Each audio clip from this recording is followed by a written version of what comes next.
Tout va bien, ils sont là. Salut à tous, j'espère que vous allez bien. Aujourd'hui on se retrouve pour la traditionnelle vidéo achat manga que vous aimez énormément. Bonjour aux nouveaux arrivants, bonjour aux plus anciens, je suis heureux de vous retrouver pour mes petits achats. Il y en a un petit paquet en effet, c'est un mois fructueux. On va commencer tout de suite sans plus attendre, je sais que vous êtes impatients, avec une figurine pop d'Orochimaru qui a été offerte par ma ravissante copine. Donc je suis très heureux, moi qui essaye de freiner à fond sur tout ce qui est Naruto et achats un peu impulsif, compulsif, je suis trop content parce que des pops de Naruto il m'en manque quelques-unes et donc j'en ai une nouvelle à ajouter à ma collection. On poursuit avec le kit presse d'Onera que j'ai reçu. Si vous n'avez pas encore vu ma vidéo sur Onera, c'est le moment de foncer.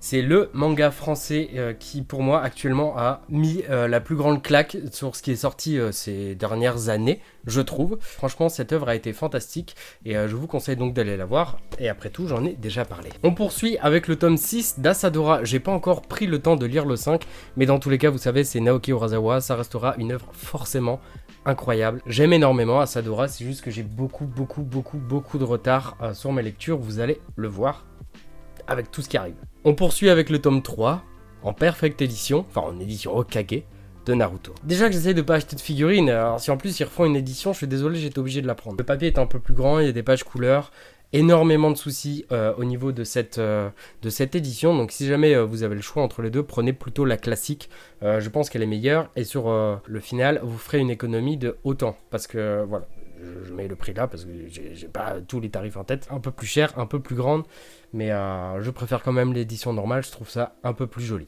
On poursuit avec l'un de mes coups de cœur actuels. J'ai commencé à lire le premier volume, j'ai pas encore lu le deuxième, mais La danse du soleil et de la lune est pour moi l'une des plus belles aussi découvertes de cette année. C'est romantique, c'est poétique, c'est bien écrit, c'est l'autrice de Kasane, la voleuse de visage, qui revient donc avec cette histoire et que je trouve tout bonnement incroyable. C'est juste l'histoire d'un samouraï qui en fait ne peut pas approcher les métaux parce qu'en fait quand ils arrivent trop proche de lui en fait il se déforme et donc c'est impossible pour lui déjà de tenir un katana, mais c'est impossible pour ceux qui ont des katanas de s'en prendre à lui. Donc je trouve ça très intéressant et très intriguant sur la fin du premier volume.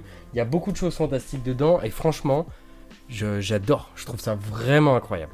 On poursuit avec le tome 33 de My Hero Academia que je n'ai pas encore eu l'occasion de lire, mais que j'attendais avec une impatience plutôt folle.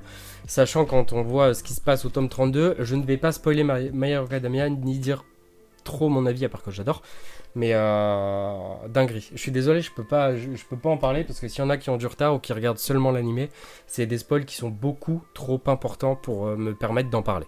On continue chez Kazé avec Mirrors, que j'attendais impatiemment, je suis très intrigué, le tome était peut-être un peu cher, mais c'est du papier glacé, il y a beaucoup de couleurs, et c'est sur l'histoire de Chanel. Chanel, vous connaissez forcément tout ce qui est parfum, tout ce qui est haute couture et tout ça, et donc je trouve ça vraiment intriguant. J'ai pas encore pris le temps de le lire, mais ça va bientôt arriver, ça j'en suis sûr. On poursuit avec le tome 19 de Tokyo Revengers que j'ai trouvé tout simplement incroyable.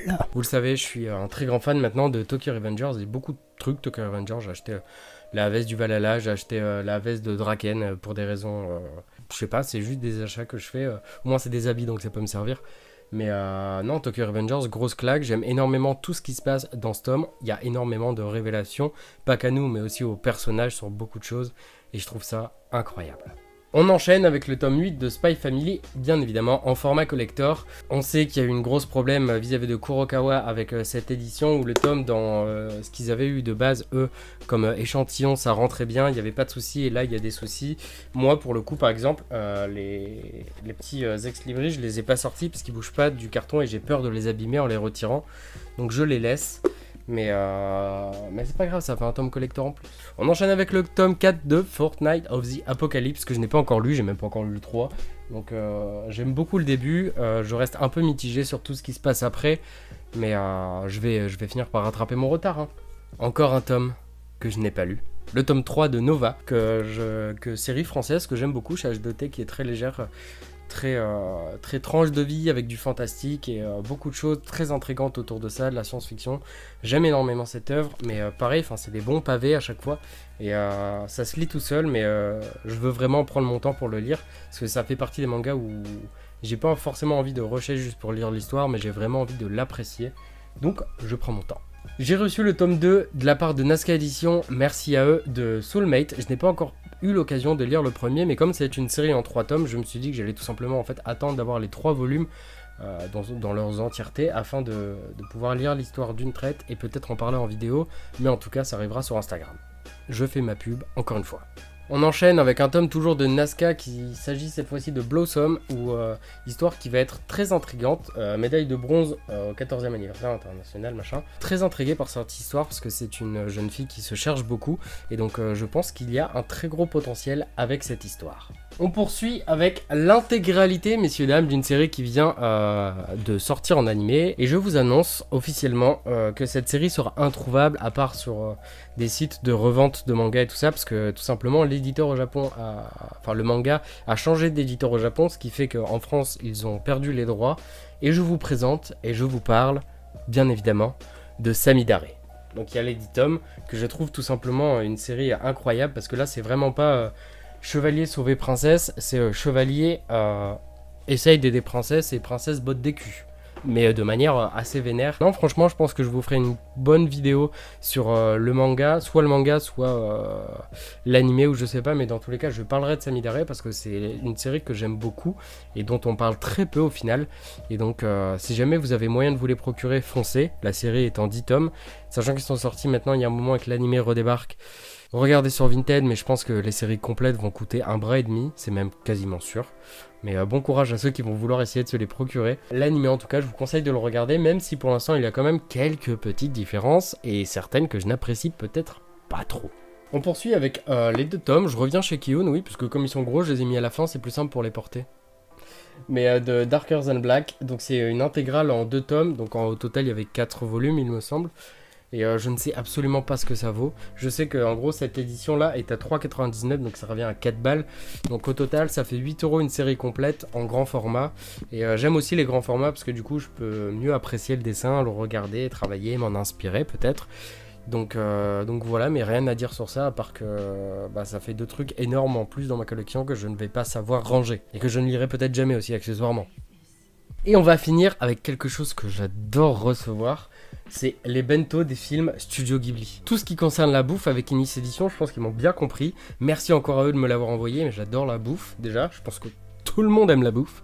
Mais là c'est de la bouffe Jap, inspirée de plein de trucs du Studio Ghibli. Regardez par exemple, du coup on peut faire un bento ainsi. Et c'est trop beau. Je sais que j'avais dit que je ferais des vidéos sur les ramen de Naruto, sur plein de choses comme ça, mais pour l'instant en fait, j'ai pas spécialement envie de me poser en faisant des vidéos cuisine. J'aime beaucoup cuisiner dans mon petit coin, mais j'ai pas encore le mood qui fait que je vais avoir envie de cuisiner et de parler en même temps, d'interagir avec vous, parce que c'est aussi ça le but.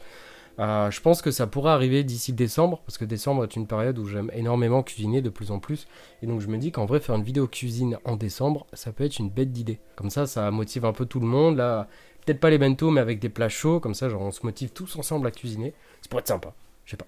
En tout cas voilà, j'espère que cette petite vidéo vous aura plu, moi oui. Ça me fait du bien un peu de revenir avec des vidéos simples comme Achamanga, parce que là, si on regarde sur le mois précédent, il y a 4 ou 5 vidéos, je sais plus, qui sont sorties. Donc en un mois, sachant qu'habituellement je faisais 1 à 2 vidéos à part les Achamanga, je suis assez content. J'ai fait une petite semaine de pause parce que genre j'ai aussi besoin de souffler, j'ai aussi beaucoup de choses qui ont été prévues entre temps. Mais voilà, donc ça me fait du bien, je suis content de revenir avec ça, j'espère que ça vous aura plu et que certains achats vous donnent envie que j'en parle en vidéo. D'ailleurs n'hésitez pas à le dire, hein, je le dis souvent, mais dites-moi en commentaire déjà vos retours sur certaines séries où je suis pas à jour peut-être, si ça devient bien, si je dois lâcher, je sais pas. Mais c'est toujours intéressant d'avoir vos avis et qu'on échange en fait tous ensemble, moi j'aime beaucoup. Ça rapproche vous, ma communauté, moi avec vous quoi. Et je trouve ça vraiment important. Je vais m'arrêter là parce que la vidéo doit déjà être beaucoup trop longue pour vous. Je vous dis à très bientôt pour de prochaines vidéos. Prenez soin de vous. Bisous sur les fesses. Ouais, parce que le bisou sur les fesses c'est un gimmick de fin maintenant que j'ai. Et je sais qu'il y a aussi peu d'entre vous qui le retiennent. Donc en fait peut-être comme phrase mettez bisous.